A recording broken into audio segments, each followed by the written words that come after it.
Okay, Mr. Chair, we're ready. We can begin anytime. Thank you, Vicky. Okay. I hereby call the Santa Fe County Planning Commission meeting of Thursday, March 18, 2021 to order. Can I have a roll call, please? Sure. Charlie Gonzalez, Here. Leroy Lopez, Frank Okay. Katz, Here. JJ Gonzalez, Here. Steve Krenz, Here. Susan Martin, Here. Rhea Serna. Here. You have a quorum. Thank you, Karen. Okay, please stand for the Pledge of Allegiance. Can I have the screen?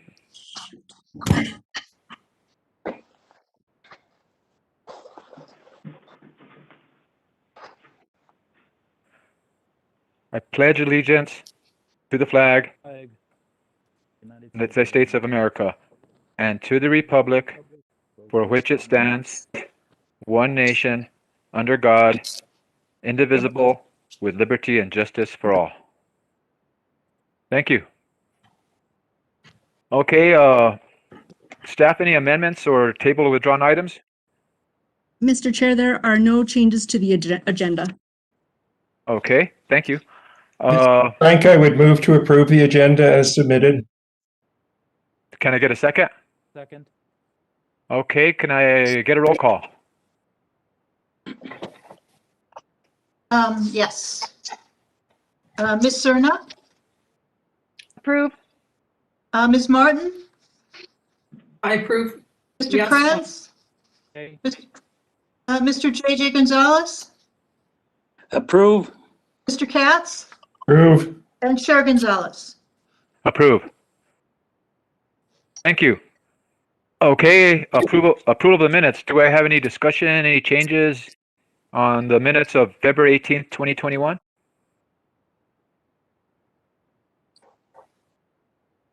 Okay, any motions? Can I get a motion? Mrs. Frank, I move to approve the minutes. Second, Susan. Okay, Karen, please give me a roll call. Ms. Serna, Approve. Ms. Martin, Mr. Krenz, Okay.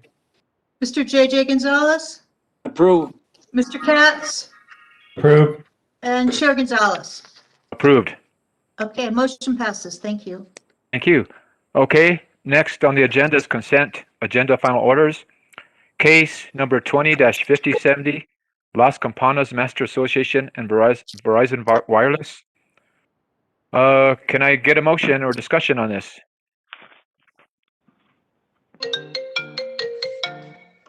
Mr. Chairman, this is Steve Krantz. I move that we approve. Okay. Thank you, Steve. Can I get a second? Second, Susan. Okay, it's been second. I couldn't tell who was first. Please give me a roll call. Ms. Serna, Approve. Ms. Martin, Approve. Mr. Krenz, Okay. Mr. JJ Gonzalez, Approve. Mr. Katz, Approve. and Chair Gonzalez. Approved. Thank you. Motion passes. Thank you. Okay, let's go to the new business now.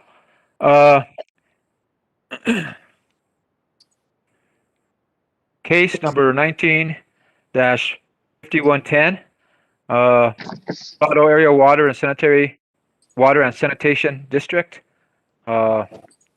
Mr. Mike Romero, please. Thank you, Chair. El Dorado Area Water and Sanitation District applicant, Mosen Corbin agent, requests approval of a conditional use permit to construct a 3,600 square foot facility. Facility will be used for vehicle and material storage and a workshop. The site is within the US 25 South Highway Corridor District overlay zone residential estate. The site is located at 11 Avenida El Dorado within Township 50 North, Range 10 East, Section 16, SBA 2. On February the 11th, 2021, this application was presented to the Sustainable Land Development Code Hearing Officer for consideration. The hearing officer supported the application based on the evidence and testimony presented at the public hearing. The hearing officer recommended approval of the application to allow the construction of a 3,600 square foot facility on a 2.95 acre utility easement that is within a 23.097 acre parcel with conditions recommended by staff as mentioned in the findings of fact and conclusion of law. At the public hearing, one member of the public, Joe Lowy, testified in support of the application for the following reasons. The new facility will provide a safe and secure enclosure for storage of the district's heavy equipment. The facility will allow for better organization and storage for spare parts, materials critical to the safe and reliable operation and maintenance of the water system, minimal increase in traffic, and minimum noise level will not be of any increased danger or concern to the horses in the adjacent El Dorado stables. No constituents from the public spoke in opposition of the application.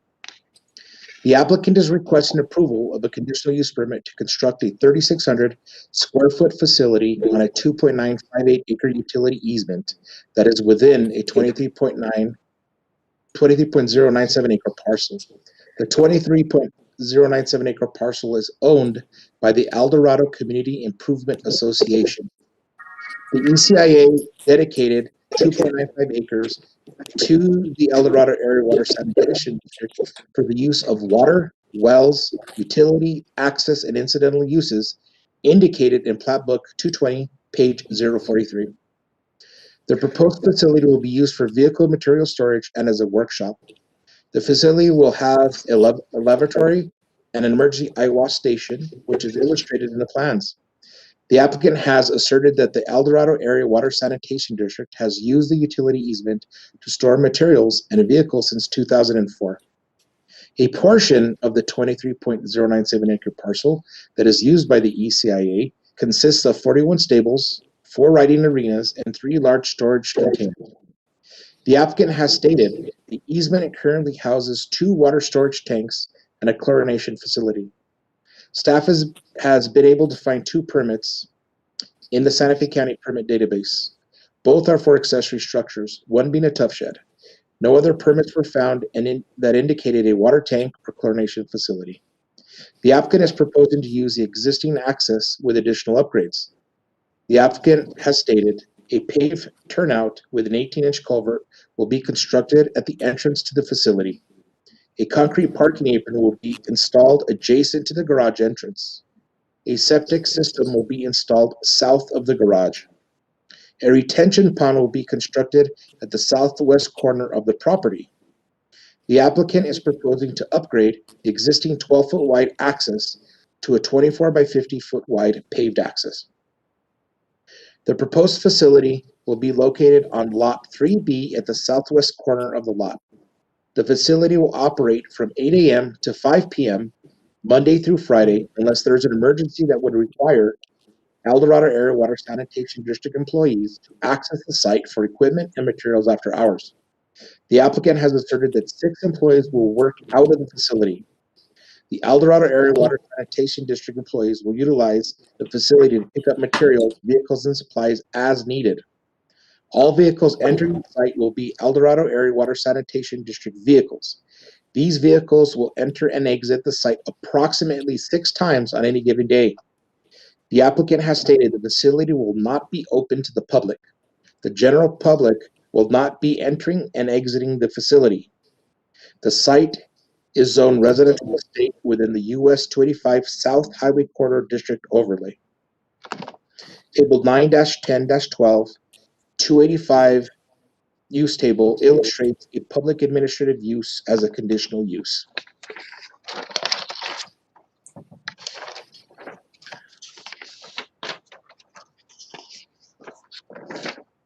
The applicant has responded to the conditional use permit approval criteria. Staff has analyzed the application and has determined that the proposed use satisfies the criteria set forth in Chapter 4, Section 4.9.6.5.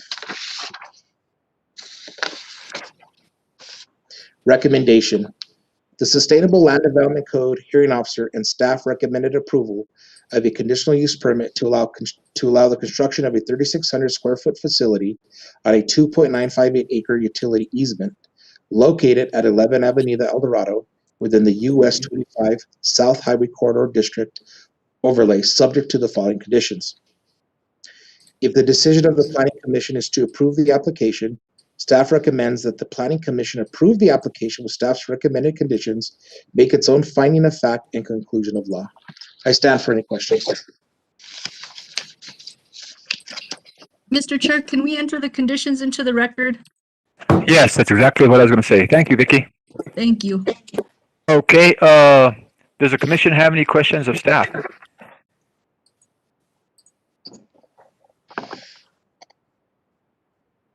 Any questions, staff? Okay, is the applicant prepared to make their presentation?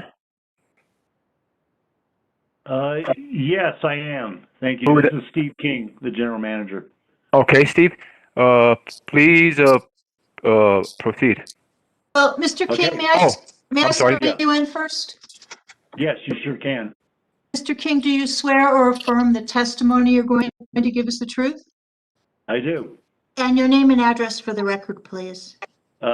Steve King, address is 2 North Chamisa Drive, Santa Fe, New Mexico, 87508. Thank you, sir. Yeah, so very quickly, just want to thank members of the Planning Commission for consideration of this, what I would call a critically important project for us. I think in Joe Lowy's testimony at the public hearing, he did a nice job of kind of summarizing the benefits and the importance of this facility. It's really just a basic need that the water district has had for some time. Currently, we do not have a enclosure. We lease some temporary storage containers, which serve as our material storage for spare parts and spare pipes and that sort of thing. And they also serve as a very rudimentary workshop, if you will, so that our operations crew can conduct just routine maintenance items on meter repairs and that sort of thing. And then the other thing, we do store all of our heavy equipment on that site. Includes things like a backhoe, a dump truck, a tractor. We've got a mobile generator. That type of equipment right now, unfortunately, is housed outside with little or no protection from the weather or minimal security. So this structure would actually go a long ways to providing a place to store the heavy equipment, to provide a workshop, and to provide a place for spare parts and other materials. So it's greatly needed by the district in order for us to perform our function properly. We did go to great lengths. We worked very closely with folks like Mike and Vicky in ensuring that we were going to be in compliance with the Sustainable Land Development Code. We've got, frankly, when this project's completed, it will significantly enhance the look of the site, which you can imagine now with all the equipment kind of parked. Now we'll have a proper place to place that equipment. We worked with the ECIA, who granted us the easement, and worked with their architectural committee to make sure that aesthetically that the building met their requirements. We have a significant landscaping plan that will improve the aesthetics for anybody driving by the site. So I think that's just a quick overview. Again, greatly appreciate your consideration, and we're very much looking forward to getting this project actually built and operational. So thank you for your time. Thank you, Steve. Does the commission have any questions of the applicant? Mr. Chairman, I have a question. Steve, yes, please go ahead. I'm referring to Exhibit 9, which is a overhead picture of the site. That's on in the second document that we got, part of your submittals. Are you with me on that? You're a little difficult to hear, but you said something about Exhibit 9, and frankly, I don't have access to Exhibit 9. So, but I'm generally familiar with the application. So, Okay. Well, there's a number of buildings around the site. What are these? Are these residential homes? no, it's actually so the way as Mike Romero described it. This is really an easement that's part of a much larger parcel, a 23-acre parcel, and all the structures that you see immediately to the west and the north of our site are horse stable facilities. So those are actually operated by the ECIA. So our neighbors in the immediate vicinity are the horses and the folks that care for them and own them. Okay, great. Thank you. Thank you, Steve. Any other questions from the commission? I Mr. have a Chair, question. Mr. Chair, Commissioner Serna, please. Mr. King, I was wondering, are there any future plans for more development or more structures to be erected on the site? No, there is not. I think we had El Dorado Water District had a plan several years back for this, what we called the combined facility, that would provide two major functions. One is this maintenance operation, and the other was a headquarters for our administration building. But since that concept, we actually acquired a property that serves as our admin building. And so we have that function actually well covered right now. So the only other function that remains is this maintenance and operation building. And so we don't have any plans beyond that once this facility is constructed. Thank you. Any other questions of the applicant? I've got some questions, Mr. Chair. JJ, please go ahead. I was gonna ask Mr. King, in this 3,600 square foot facility, like, what is it gonna be inside of it? Are you gonna have a break room? Are you gonna have a facility to wash workers after they finish fixing water leaks? Things like that, and vehicle repair? What are you gonna have in? We wouldn't do, so there's three basic segments to the building space. The first one is for large equipment storage. So that's basically where we'd have a place, an enclosure where we could park our large equipment, the backhoe, the tractor, the mobile generator, that type of equipment. So that's one piece. The second is what we call kind of a relatively small field workshop. The field workshop does have a bathroom facility, but it really is for basic day-to-day maintenance. It's not a full-blown maintenance operation like you might expect. It's pretty basic. It's for routine maintenance of the yard equipment and that sort of thing. And then the third compartment of the overall space is for materials storage, which is primarily our spare parts inventory, things like valves or backup well pumps or other types of equipment. And then we keep a certain inventory of pipe, and so there's a space to accommodate the indoor storage of a certain amount of spare part pipes and that sort of thing if we have a line break and there's some kind of emergency that we have to respond to. So that's generally the three functions that the facility serves. The other question I had was, what about for your employees? When they're not out in the field, do they get to come to this facility and take a break or have a rest or eat lunch or something? What do they do? Well, so this is actually for conducting day-to-day maintenance. In addition to that, I was describing the second structure that we have. We have the administration building, And a significant portion of that administration building is for our operations staff. And we do have a break room and we have 2 bathrooms. It's a more of a traditional office space in that regard.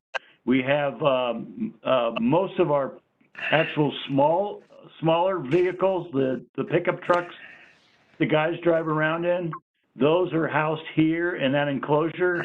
So actually, during the course of the day, our operations crew will start the day at the admin building. They actually have a routine. Then they'll go out on their respective duties. And as they're conducting those duties during the day, that's when they'll be visiting this site and using this facility for routine maintenance. Frankly, the kind of things that they're trying to do on the back of a truck, a pickup truck right now, they'll have a proper facility in order to conduct that basic maintenance. And then lunch, they can take a lunch break here at the admin building, and they close the day back at the admin building too. So there's basically, both facilities are within less than 5 miles, 2-3 minutes from each other. So that'll be the kind of, that's normally how they would conduct their business during a given day. Thank you. The other question I had is the unpermitted structures. You mentioned a chlorination facility or a chlorination building. And how much chlorine do you keep on the property on site? You know, I think that's kind of a hazardous material. So explain that a little bit. Well, it's sodium hypochlorite. So it's a solution. So it's like a concentrated version of bleach that you'd buy at the grocery store. But we actually, it's in a special enclosure. That enclosure is actually permitted. It's a fiberglass enclosure with secondary containment, and the sodium hypochlorite is usually delivered in 50-gallon drums. And the operations crew, their objective is to have up to, let me make sure I get this right, 4 to 5 weeks of backup chlorine storage. And I believe that translates into 2 55-gallon drums. So I think typically we would expect that we would have a couple of 55-gallon drums at this specially designed chlorine storage building. And then of course what happens is then we actually do the chlorination at the individual well sites, and we have 12 well sites. So that sodium hypochlorite gets distributed to each of the individual well sites. But does that make sense? Hopefully I got that semi-clear. Yeah, the other question I had is about fuel for your vehicles, diesel fuel or gasoline. What tanks do you have on the property? None. None. What do your vehicles run on? Well, they fill it up at the gas. They get the diesel at the gas station. What about your backhoes? You don't go to the gas station with a backhoe, do you? You know, that's I was just thinking of that. I'm pretty darn confident in my statement that I know we don't have a diesel storage tank, and so I'd have to defer to my operations supervisor to make sure I accurately answered. Yeah, how you fill up the backhoe? It's a trailer. It's a small trailer-mounted backhoe. So it's not inconceivable when they use it that they could fill it up, so unfortunately I can't give you a real accurate answer to that question. Well, that's perfectly fine. I support this application. I think it's necessary to get the El Dorado water system into, good maintenance and supply all those people out there with some reliable water service. Thank you. Fantastic. Thank you. Thank you, JJ. Any other commissioners have any questions of the applicant? Okay, I have a couple. Miguel, I saw in the packet here, incorporated into the packet as a request for an alternative landscape design. Was that approved, or is this incorporated into this request? That was approved during the review process, Mr. Chair. That was approved administratively. Staff did review it, and it does comply with the code and is within the spirit of the SLDC. Okay. On that note, was part of that, I noticed that there's not any proposed landscaping along the main highway. It's just along Avenida El Dorado. Was that part of that request? That is correct. The part of the request, I'd have to look at the plans. But looking at, so there is, just Mr. Chair, committee members, there is existing vegetation that is also on the property, not only within the 2.8, not also within the easement, but also within the property. So there is existing vegetation that abuts the 285 corridor, and also vegetation that's going to be removed from the construction via the access parking area, and the workshop itself will then be relocated to the Avenida El Dorado area.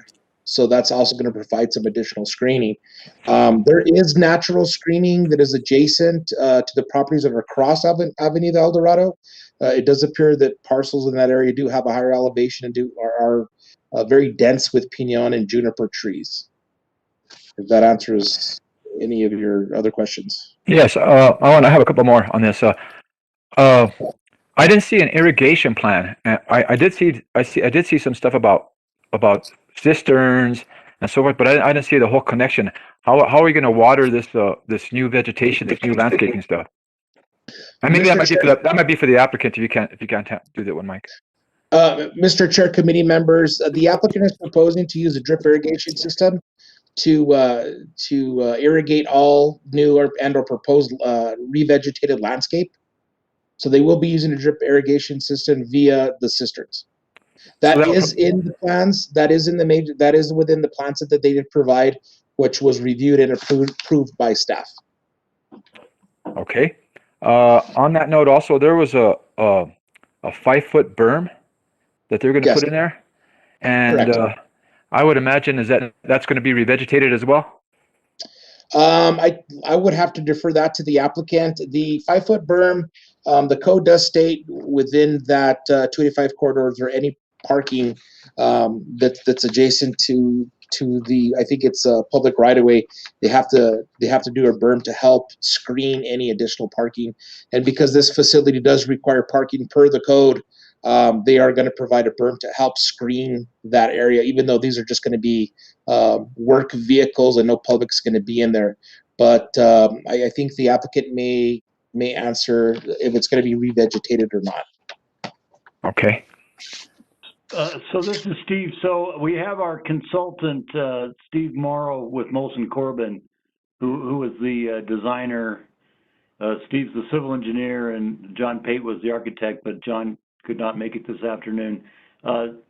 Steve, I don't believe that the berm is landscaped.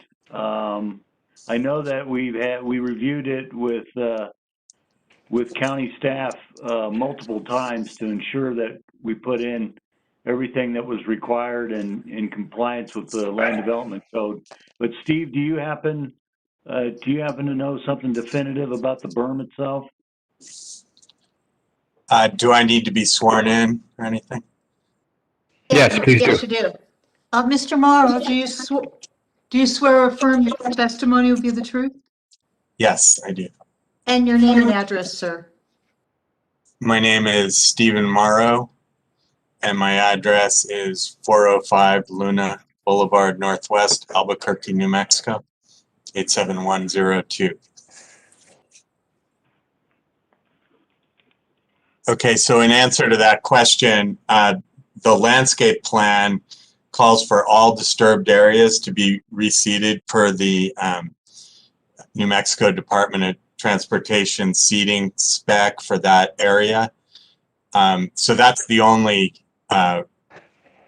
landscape vegetation proposed for that berm.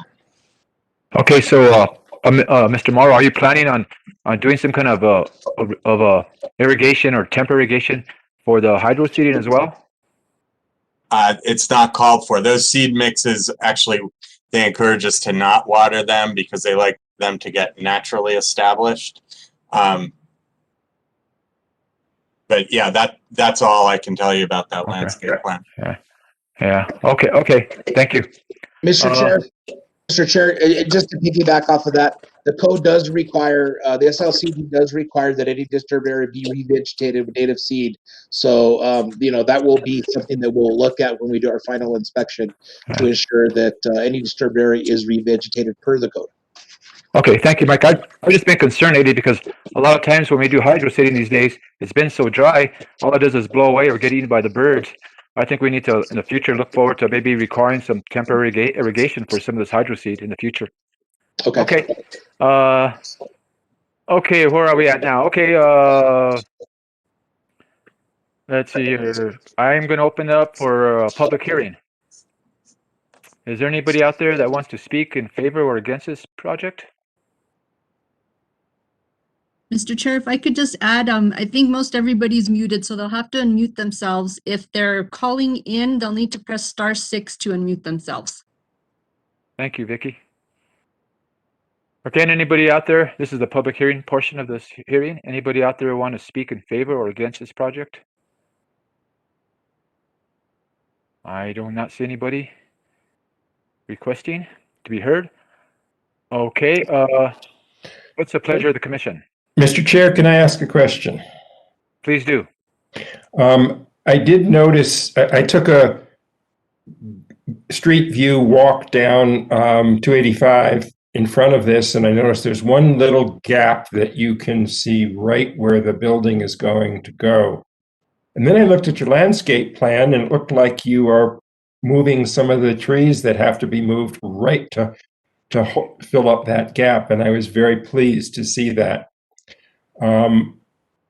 In some respects, regardless of what is required, I do hope that trees will be planted so that as people drive down either 285 or on the street into El Dorado, that there'll be trees that will be blocking particularly any view of the front of the building with all of the very beautiful doors, so that those would not be visible from the street. But it looks like it pretty much has it covered. Oh, good. Thank you, Frank. Any of the commissioners want to make a motion?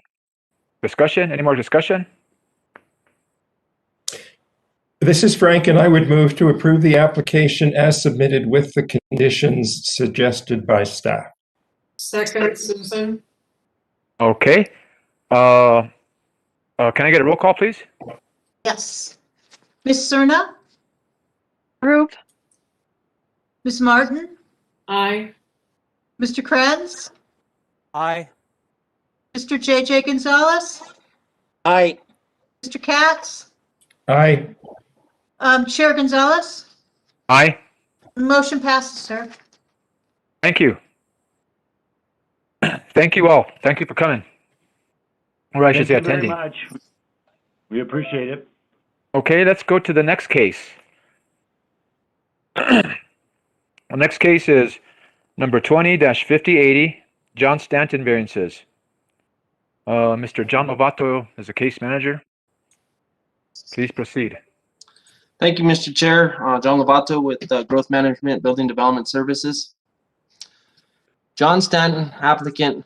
Mario Madrid, agent. Request a variance of Chapter 7, Section 7.17.10.4.1. Disturbance of 25% slope to allow a driveway to access buildable area and disturb 4,842 square feet of 25% slope. A variance of Chapter 7, Section 7.17.10.1.1, building area analysis 50/50. A variance of Chapter 7, Section 7.17.9.2.1 to allow a 3,500 square foot residence and a 319 square foot studio to be constructed on a ridge top. A variance of Chapter 7, Section 7.17.10.6 ridgetop and ridgeline setbacks to allow the main residence and studio to be constructed on the ridgetop with no setback. A variance of Chapter 7, Section 7.17.9.2.7, significant trees, to allow the removal of 11 significant trees to accommodate the driveway and residence, and a variance of Chapter 7, Section 7.17.4.1, rock outcroppings, to allow the removal of 1 visual rock outcropping. The site is within the residential fringe zoning district. The property is located at 21 Ridge Road via Old Santa Fe Trail within Township 16 North, Range 10 East, Section 21, SDA 2. The applicant is the owner of the property as indicated by warranty deed recorded in the records of the Santa Fe County Clerk on September 24, 2008, recorded as instrument number 1539069. The lot was created in 1973 as Tract 13, Unit Number 2 within the Overlook subdivision. A lot line adjustment was created on March 16, 2006 to amend property boundaries. The 7.21 acre property is within the Overlook Unit 2 subdivision. The legal access off of Ridge Road. The legal access is off of Ridge Road, which is a privately maintained road. The applicant requests to construct a 3,500 square foot residence and a 319 square foot studio on the shoulder of a ridge. The residence will be 14 feet in height and the studio will be 10 feet 8 inches in height. This is illustrated on the elevations of the plan set as Exhibit 3. The maximum height limit for structures on ridge tops, ridge lines, and shoulders is 14 for a flat roof or 18 for a pitched roof. The property is located above, the agent states the property is located above the 7,400 foot elevation and subject to Chapter 7.17.10 development above 7,400 feet. The entire property is located on a ridgetop, and staff has met with the applicant's agent and identified the buildable area that is proposed as the only buildable area on the site. Therefore, a variance to build on a ridgetop is not required. The applicant requests variances to construct a residence on the ridgetop, ridgeline shoulder, construct a residence on the ridgetop with no setback, disturb 4,842 square feet of 25% slope for the proposed driveway and fire access, and turnaround off of Ridge Road, remove 1 visual rock outcropping, remove 11 significant trees, and construct a residence and studio where only 50% of the structure may be located on slope that is between 20 and 30%. The entire residence and studio are on slopes of 25% and greater and therefore cannot meet this requirement. The agent states every attempt was made to examine other options and locations for the driveway that would conform to the requirements of the SLDC. The issue with moving the driveway any further down south on the Ridge Drive creates more elevation difference between the start and end of the driveway, which would require more length and disturbance to obtain a drivable slope. The agent further states, Mr. Stan has shared my drawings set with the Homeowners Association, but as of date of this letter, we have not had any critical comments. I am unaware of other public interest in regards to family building their dreams homes. Santa Fe County staff has conducted a site inspection on this property. It has been confirmed by staff that the proposed site is the applicant's only buildable area. Ridge Road is located along the ridgeline of a mountain and constricts the property to the east and the shoulder to the west, which contains slopes in excess of 30%. The property is mountainous and has a significant number of rock outcroppings and significant trees.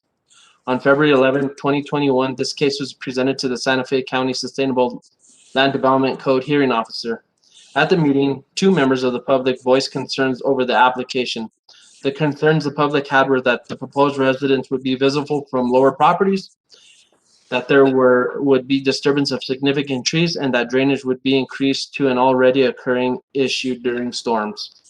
Chapter 7.17.10.2 of the SLDC Visual Impact Analysis states each proposed development site within a buildable area shall be subject to a visual impact analysis and will indicate whether such structures will be visible from a major arterial road. This is a requirement for development at 7,400 feet in elevation, and the applicant has submitted a visual impact analysis to address the visual impact this will have on surrounding arterials. The SLDC does not regulate visibility from other properties. The property will be partially visible from areas along I-25 near Harry's Roadhouse and off-ramp near St. Michael's and I-25. The applicant has agreed to submit a landscaping plan in accordance with Chapter 7.17 7.10.7 screening requirements to buffer the proposed residence and mitigate visibility of the site. Chapter 7.17.5.2 states the peak discharge of storm water resulting from development shall not exceed the peak discharge calculated prior to the development, and differences between pre and post development discharge shall be detained or retained on site. Calculation of design peak discharge of stormwater shall be based on a 100-year frequency, 24-hour duration rainstorm. The applicant will also be required to submit a grading and drainage plan at the time of development that complies with all requirements of the SLDC. The hearing officer found that the application, staff report, and testimony just demonstrated compliance with the requirements of the SLDC applicable to the project. The staff and the applicant addressed the concerns of the witnesses who testified in opposition to the application. The application meets the criteria established in the SLDC for approval of variances, and therefore the hearing officer recommends that the application should be approved with the conditions recommended by county staff. The applicant has addressed the variance criteria, and staff has responded to the applicant's comments as contained in this memo. Recommendation. Hearing officer recommendation. The hearing officer found that the application, staff report, and testimony demonstrated compliance with the requirements of the SLDC applicable to this project. Staff and the applicant addressed the concerns of the witnesses who testified in opposition to the application. The application meets the criteria established in the SLDC for approval of variances, and therefore the hearing officer recommends that the application should be approved with conditions recommended by county staff as stated below. Staff recommendation. The application is not in strict compliance with the SLDC, but this application meets the criteria necessary for granting a variance. Due to the topography of the lot, the applicant is unable to build a home on the lot without variances. The applicant has met the variance criteria where, due to extraordinary and exceptional conditions or conditions of the property, the strict application of the code will result in peculiar and exceptional practical difficulties or exceptional and practicable hardship on the owner. In order to construct any residence on this property, a variance request is necessary. This causes peculiar and exceptional practical difficulties or exceptional and undue hardship on the applicant owner. Based on the proposal minimizing the amount of cuts and fills and disturbance of the terrain and minimizing the visibility of this residence, the spirit of the SLDC is met. Therefore, staff recommends approval of the variances requested subject to the following conditions. Mr. Chair, may I enter those conditions into the record? Yes, you may. Thank you, and I stand for any questions you may have. Okay. Does the commission have any questions of staff? Frank?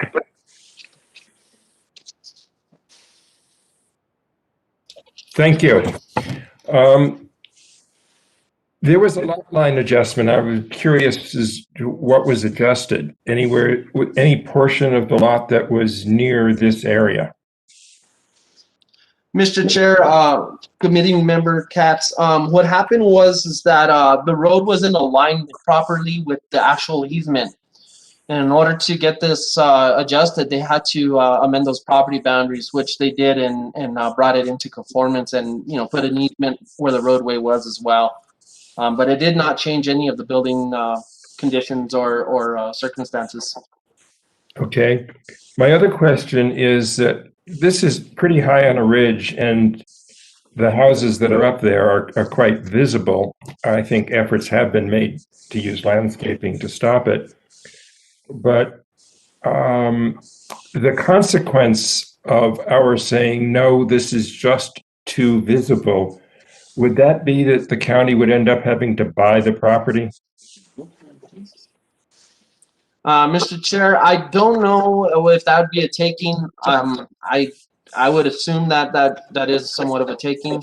I don't know, perhaps legal can weigh in on that, or Vicky Lucero. Mr. Chair, Commission Member Katz, if the Planning Commission decides that this site is just too visible, I guess the applicant would have the option to redesign and find another location to build. However, it sounds like just based on the terrain, he may require more variances to build in a different location and may cause additional slope disturbance.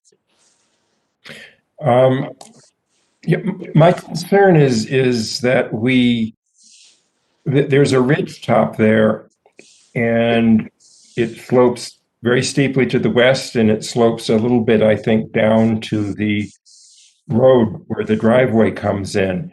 I'm wondering whether anyone looked at sort of moving the house more so it faces east rather than west and would be much less visible to the large population in Santa Fe and the roads.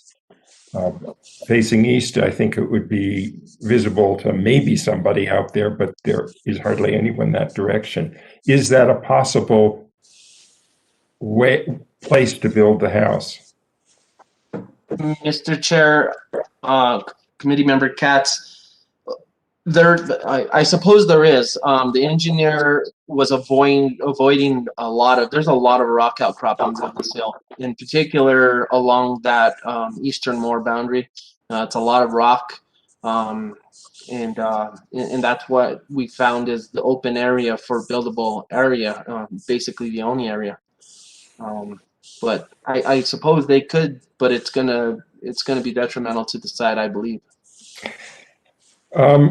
Not being able to be there, I did the next best thing and looked at Google Earth, and I am puzzled by what looks to be a large indentation, what sounds like it's right where they want to build the house. It looks like there's a sort of a deep hole there, and I don't know whether you have a way of calling up Google Earth and showing it to us. But I'm wondering about that. Is that something that's characteristic of the property, that right in the middle of the ridge, there's sort of an indentation? Mr. Chair, Committee Member Katz, there is really no hole in that area. It's a natural kind of like a saddle where it sits in between the two hillsides, the two upper elevations. But there is no hole. There is an access issue, being able to catch grade, and that's part of the reason why they also wanted to put it in this little saddle location. I think it'd be a little less visible in this area, whereas it might be, a little bit more in other areas. But I think what you are looking at is it's basically a saddle, a lower sunken portion of the lot. And why couldn't it go there so it wouldn't be visible? Or at least on that slope towards that? That would be facing east. It would be a little bit lower than the ridge. Why isn't that a better place to put it? Mr. Chair, Committee Member Katz, that is a lot of rock outcropping in that location. This is the location staff identified as the only area that didn't have so much rock outcroppings, or any rock outcroppings, I should put. But everywhere else kind of surrounds it with rock outcroppings. Well, aren't we weighing public visibility against some rock outcroppings? And isn't that a decision that maybe should be up to us rather than, oh, they're rock outcroppings and those are sacrosanct? Mr. Chair, Member Katz, the code specifically talks about visual impact, and that's not on surrounding properties. That's on I-25.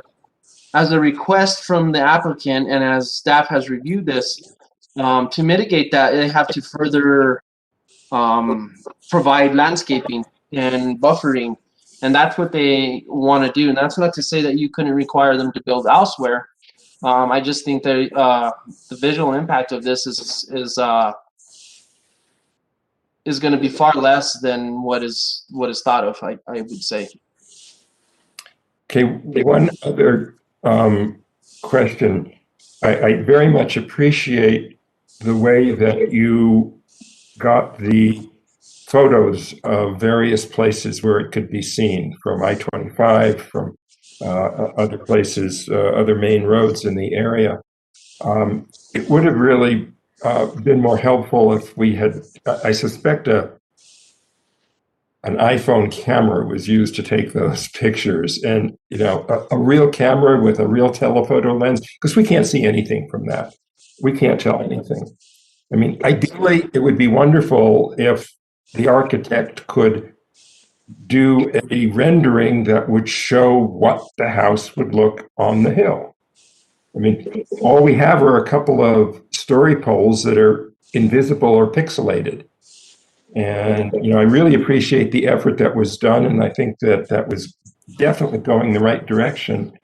I just fear we didn't get there, so we really can't make much of a judgment on what we would see from these crucial arterial roads.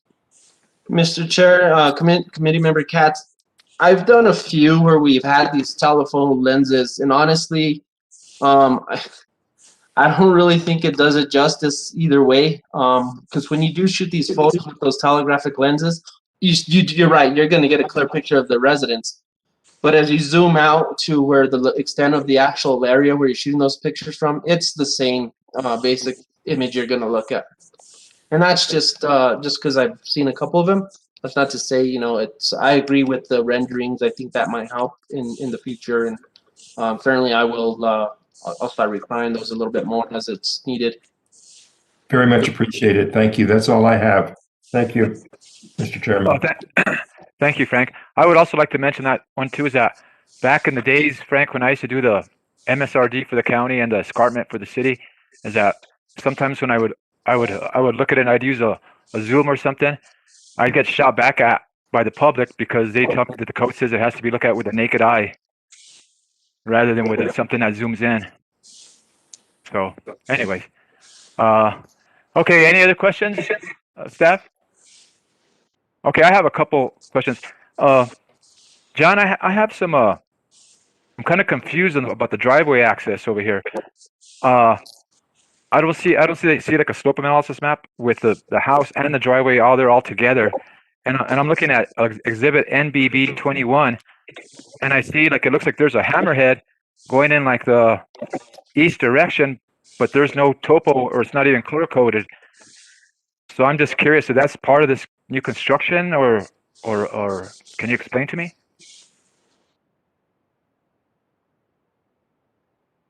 Mr. Chair, I am looking at NBB 21. This is an amended sheet that was done with fire because they were going to, when the initial request came through, it didn't account for a fire hammerhead. So they amended this, you know, to include the additional slope disturbance.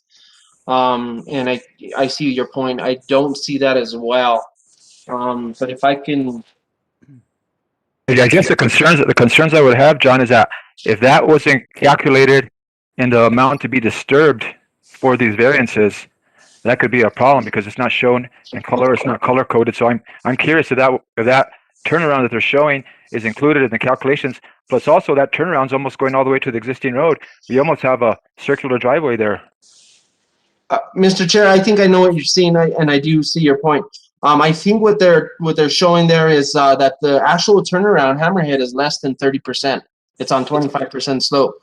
So the basic actual disturbance they're doing is from that roadway, and that's the entrance part that's not color shaded. And I believe that's the extent of the actual slope disturbance. So is that amount that they're disturbing 30% slopes or greater, is that included in the calculations for these variances that we're doing now? Yes, it is. I worked with Mario, and it is. We adjusted that. Okay. Let's see here. Another question I have is that I think I only saw 2 elevations. Is there a reason why we only had 2 elevations instead of 4? Mr. Chair, the idea of that is they're not ready to design the home, but they wanted to give the Planning Commission a basic understanding of what they're trying to accomplish and what height they're trying to meet. They are aware that there are height restrictions because this is on a ridge top. So they don't have a formal actual development or residence that they're planning to put on there, just the basic floor plan, just some basic elevations showing that they're willing to meet the requirements of the heights. So I guess what I was looking for is that I was expecting to see like an elevation or elevation showing the existing grade and then the proposed grade, so I can see how much you're cutting. And I didn't see that. Is that going to come through with a permit or? That is going to be a requirement for a grading and drainage plan, and I'm going to require cut sheets to see, because I'm going to want to see. We require all building permits to show final grade, cut grade, and finished floor or fill grade as well. So that will be incorporated into the permit. Okay. Another question I had was it looked like to me like the proposed ponds and probably and maybe the septic tank are on steep slopes as well. I think we still have that issue in where you can't put septics on 15% slopes or greater, and the ponds shouldn't probably not be on 30% slopes as well. Correct? Mr. Chair, ponds in the code on the SLDC are allowed to be located on 30% slope. They're allowed at 3 isolated occurrences. It's kind of like the road deal of 1,000 square feet each. And that's on 30%, not 25. The road only counts for the 25%.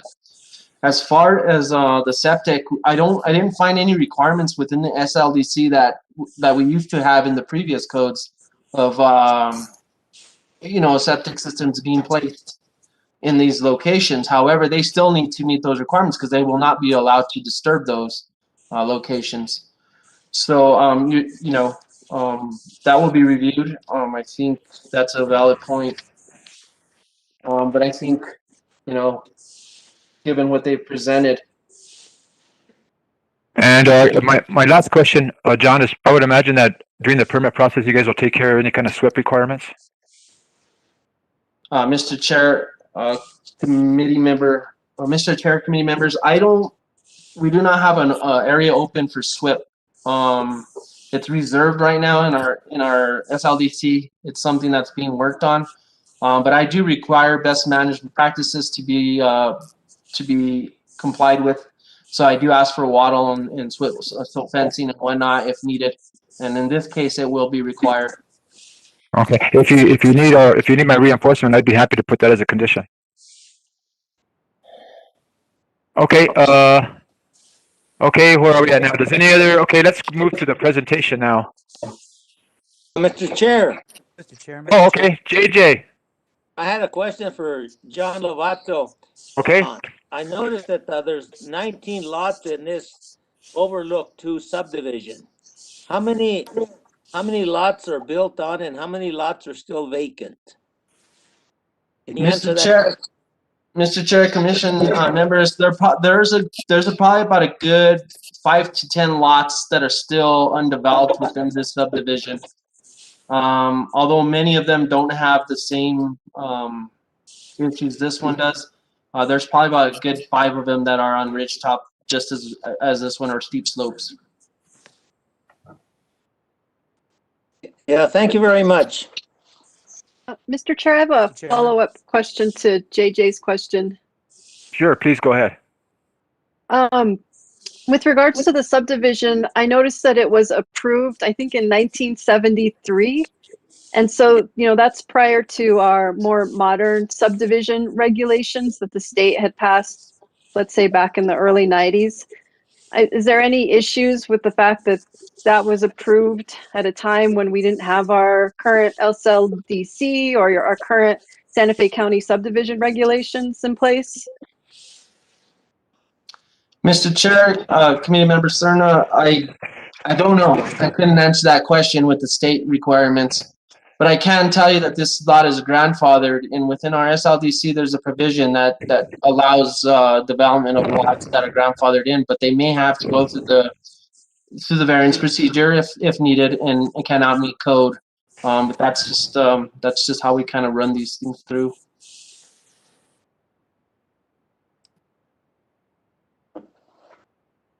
Okay. Any other questions? Mr. Chairman. Yes. I mean, questions from the commission. Yes, Steve. Yeah.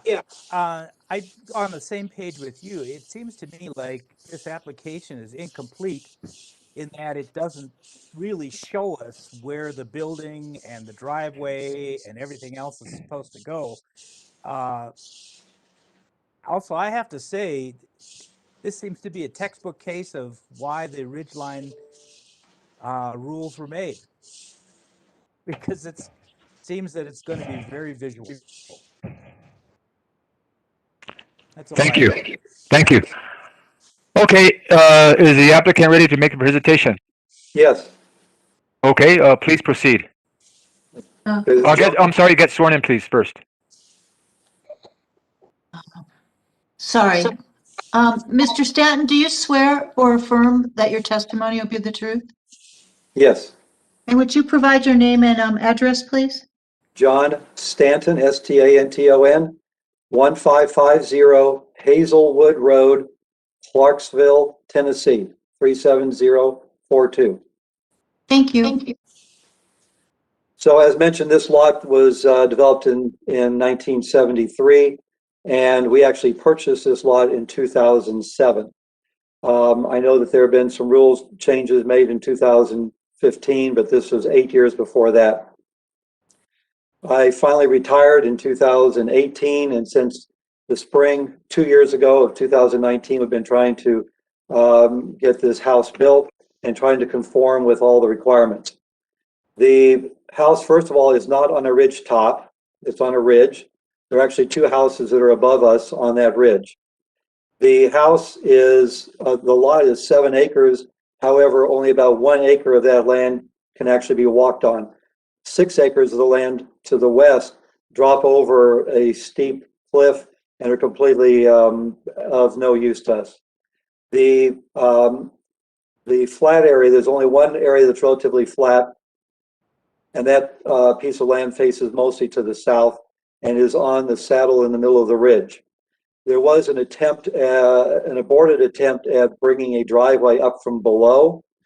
And if you look where the turnaround is on Google Earth, you may see that where the road makes a turn inwards and then goes up north, that there was an aborted driveway that headed up towards the buildable lot. However, it ended up being too steep and would not be approved by the fire department. The driveway is on the east side and is visible only from public land towards Shaggy Peak. The trees that are being removed, the 11 trees that are being removed, are between 10 and 12 feet tall, and we'll be glad to replant trees after the house is developed. There really is no place to build a house on the east side because it's rather steep. And the design of this house is actually my design, and it was designed so that the house and the driveway would all be on the same contour line, so there'd be really very little change in elevation from the driveway to the house, with the exception of the entrance at the northeast corner of the property, where there's a cut-in so that the fire department can turn up into the driveway as needed. Otherwise, the driveway and the house are pretty much on a steady, the same contour. However, that contour becomes very narrow on the east side of the property, and there's not room to build a house there without having piers or beams because of the slope of the property on the east side. The outcrop that's being removed is actually one large boulder. Anything larger than 12 inches across is considered an outcrop. The major outcrops, as mentioned, are to the south, southeast, and east of our house, and we have done everything we could to avoid any of those outcrops. The house is kind of a long, elongated, curved house, again, to follow the contours. The house is going to be a typical Santa Fe style, flat roof. The maximum peak of that house, the maximum elevation is going to be 14 feet. The original design was going to have porches that extended out over the slopes that are greater than 25%. However, the engineer felt that it was better to cut back in a little bit so that there'd be patios, or actually small patios rather than porches, so that there'd be nothing covering up the ground on the slopes greater than 25%. The water retention area, there are several options for water retention area. We can retain water above the house. We can just behind the house. The roof line is slightly higher than the ridge behind our house, which is to the north, or we can retain water down on the aborted driveway area down to the south. As far as the pictures, an initial attempt was made using a cell phone to take pictures where the property was going to be, but those were of no use. So I actually did hire a professional photographer to use a 200 to 300 millimeter lens to take those pictures. Those are actual professional pictures with telephoto lenses that were provided. And only the western half of the house is actually visible from the road. The eastern half faces towards public lands and has trees below it. which are are blocking any view from the road as you're driving up to the house. Do you have any questions specifically for me? Excuse me, John, is that the end of your presentation? I guess so, unless there's some questions you have for me. Oh, okay. Does the commission have any questions of the applicant? Mr. Chairman, I do. Steve, please do. John, how difficult would it be to put together some sort of, two things. How difficult would it be to put together some sort of rendering that would kind of place the view of this structure within the kind of the pictures that you've taken? As was mentioned earlier, it's pretty difficult to try to see what the impact would be just from these pictures that you've given us. Right.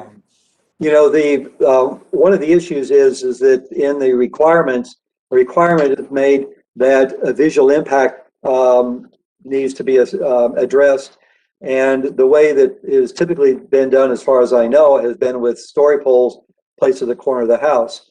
One interesting thing is that there's no actual guidelines as what is considered appropriate or inappropriate visual impact. I suppose, take a picture and draw some lines across it and show what the house would look like from a distance. But other than making like a sheet, you know, like a drawing or putting something across those poles, it would just be an artistic rendering, and I'm not sure how that would be able to really tell you from the highway down below what the impact would look like. Well, I'm not thinking about every single picture here that you've taken, but I'm looking at for this picture that's entitled Location Number 1. And it has the story poles or some number of them on there, which you can sort of make out. But that, you know, it'd be very interesting to see how much of that the building would be covering and how much the building would basically be sticking out above the slope. Because as I look at this picture, this is a pretty severe slope, and it seems to me that a good portion of the structure would be very visible from in this one picture, but I could be wrong without seeing a little bit more detail on that. And then the other item is, could we get together some sort of plat drawing that shows the driveway and the proposed structure in one drawing? I suppose that could be done. I thought that Mario had done that. He didn't, apparently he's not here at the presentation today. But the drawing of the driveway and the house are on the same contour line, so they follow around. On that east side, it drops off very severely, which is why the driveway has to extend way up to the northeast, just at the upper limit of the property line, because anything that slopes downwards directly goes down a very steep slope and would not satisfy the fire department. But we could see about getting a drawing that shows that. I understand what you're saying, but I got to tell you, I'm looking at all these exhibits. I can't figure out where this driveway is supposed to be. I understand what you're saying, but I really would like to see some sort of picture that shows the tract, the structure, and the driveway. Okay. Okay, Steve, any other questions? That's it. Thank you. Okay, thank you. Any other questions of the applicant from commission? Frank? Yeah, I mean, I kind of agree with Steve. I think I'm leaning towards wanting to approve this for you, but the drawings, we just don't have what we need to make that judgment. I've seen architects who are able to, you know, do a 3D modeling. You can turn all around and see from all sides. This can be done, and I appreciate that you don't really have much guidance from the county as to what is required, but I think it's evident to all of us that this is on the top of a ridge that's going to be very visible. And in order to persuade us that it's, the best that we can do, I think we need better renderings. Thank you. Okay. Any other questions of the applicant from the commission? Okay. I'm going to open this up to the public hearing now.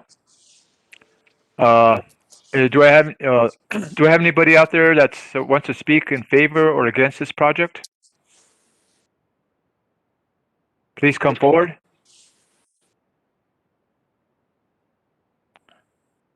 Okay. I haven't heard anything yet. Okay. I haven't heard anything. I'm going to go ahead and close the public hearing. Do I have any discussion motions from the commission?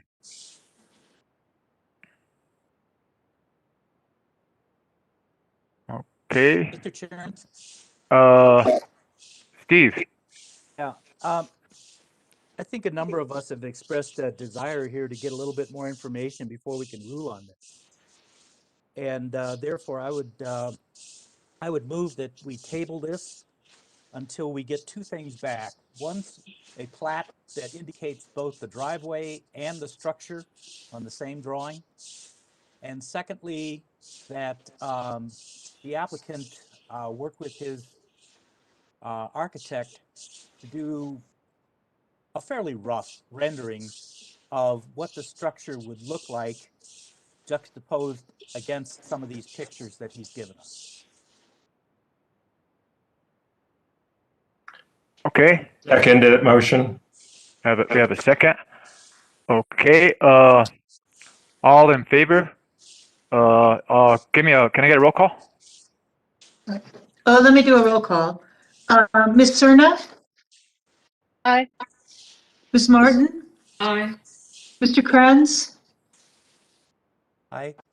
Mr. J.J. Gonzalez? Aye. Mr. Katz? And Chair Gonzalez? Aye. Motion passes. Thank you. Okay. Thank you. I would just like to say to staff is that any additional information, I would like to also maybe see all four elevations as well. I'd like to see the existing and the proposed contours on that. And also, I think if you guys are if a rendering is the same thing as a simulated photo, that's what I'm in favor of as well, or simulated photos. What I really want is I would like the house placed on the top of the hill in Google Earth so that we can go all around it. But I realize that's sort of probably not likely. John, I'd like to see the house and the driveway all on one map on the slope analysis map as well. And I also like to see. I would like to hopefully maybe the civil engineer will participate in our next meeting. Yes. Okay. Thank you. Thank you. All right. Let's continue here. Okay. Okay. Let's see here. Possible action of findings of fact and conclusions of law. So, Mr. Chair, since you didn't take action on this case, we'll go ahead and postpone that till the next meeting. Okay, that's what I thought. Thank you. Okay, petitions from the floor. Any petitions from the floor? Okay, communications from the commission members. Nothing? Okay, communications from the attorney. No particular communications from the attorney's office today, Mr. Chair. This is Roger Persano. Thank you, Roger. Matters from land use staff. Mr. Chair, we don't have any matters to bring up today. Mr. Kavanaugh, you got anything? Nothing today, Charlie. Thank you there, sir.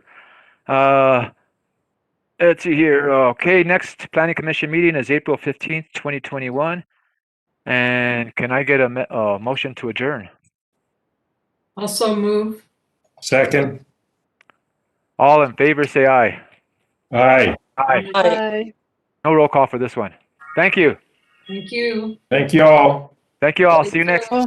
month. Bye. Thank you. Bye.